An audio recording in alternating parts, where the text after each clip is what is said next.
Hi everyone, আমি সুস্মিতা। আজকে আবার আরও একটা নতুন রেসিপি নিয়ে এসেছি। আজ বানাবো ম্যাঙ্গো কেক। ময়দা, ডিম, ফুড কালার, কোনো রকম আর্টিফিশিয়াল এসেন্স ছাড়াই আজকে এই আমের কেকটা আমি বানিয়ে নেব। তো চলুন দেখবেন কিভাবে এই কেকটা আমি বানিয়েছি। এখানে আমি সুজি ব্যবহার করেছি। 1 কাপ সুজি নিয়েছি, তার সাথে নিয়েছি হাফ কাপ চিনি। সুজিটা একটু গ্রাইন্ড করে নেব। প্রথমে মিক্সার গ্রাইন্ডারের এই যে মিডিয়াম জারটায় সুজিটা নিয়ে নিলাম, তার সাথে হাফ কাপ চিনি নিয়েছি, 4টে এলাচ আর একটুখানি কেশর দিয়েছি। কেশরটা না থাকলে নাও দিতে পারেন। এক্ষেত্রে চিনিটা একটু কমই ব্যবহার করতে হবে, তার কারণ আমটা যেহেতু আছে, আম মিষ্টি হয়, সেই কারণে চিনিটা তুলনামূলক অন্য কেকের তুলনায় একটু কমই লাগবে। তবে আপনারা যতটা মিষ্টি খাবেন বা আম কতটা মিষ্টি সেই অনুযায়ী চিনিটা দেবেন। এখানে কিছু ড্রাই ফ্রুটস আর নাটস নিয়েছি, কাজু, আমন্ড, কিছু কালো কিশমিশ নিয়েছি, আর একটু এমনি কিশমিশ নিয়েছি, আর কয়েকটা ড্রাই বেরি নিয়েছি। অল্প একটু ময়দা গুঁড়ো ছড়িয়ে দিলাম, আর নিয়েছি একটা হিমসাগর আম। আমটা ছাড়িয়ে নিয়ে ছোট ছোট করে টুকরো করে নেব। আমি এখানে হিমসাগর আম ব্যবহার করেছি, আপনাদের কাছে যা আম থাকবে সেটা দিয়ে বানাতে পারেন, তবে আমটা যদি মিষ্টি হয় সেটা কিন্তু ভালো হবে। এই রকম ছোট ছোট টুকরো করে নিয়েছি। এখানে এই যে আমটা আমি ব্যবহার করেছি, এটা বেশ বড় সাইজের, তাই অনেকটা পাল্প ছিল। এখানে আমার 1 কাপ মতো আম হয়েছে। আপনারা পরিমাণটা বুঝে দেবেন, যদি আমটা ছোট হয় সেক্ষেত্রে 2টো আম ব্যবহার করতে হবে। এর সাথে হাফ কাপ দুধ দিয়ে আমটা একটু ব্লেন্ড করে নিয়েছি, অর্থাৎ আমের পিউরি বানিয়ে নিয়েছি।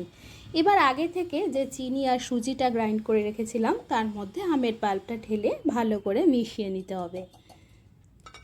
ভালো করে মিশিয়ে নিয়েছি। এবার ঢাকা দিয়ে আমি প্রায় 1 ঘন্টা রেখে দিয়েছিলাম। আপনাদের হাতে সময় কম থাকলে অন্তত 45 মিনিট কিন্তু রাখতেই হবে, তার কারণ সুজিটা একটু রাইস করার সময় দিতে হবে, মানে সুজিটা একটু ফুলে উঠবে আর ব্যাটারটা একটু থিক হয়ে যাবে। এরপর আমি এর মধ্যে 4 চামচ গলানো ঘি দিয়েছি, আর ওই যে আগে থেকে যে ড্রাই ফ্রুটস আর নাটসটা কুচি করে রেখেছিলাম সেটা দিয়ে দিয়েছি। একটা মোল্ডে বাটার পেপার দিয়ে আর অল্প ঘি ব্রাশ করে আমি আগে থেকে রেডি করে রেখেছিলাম।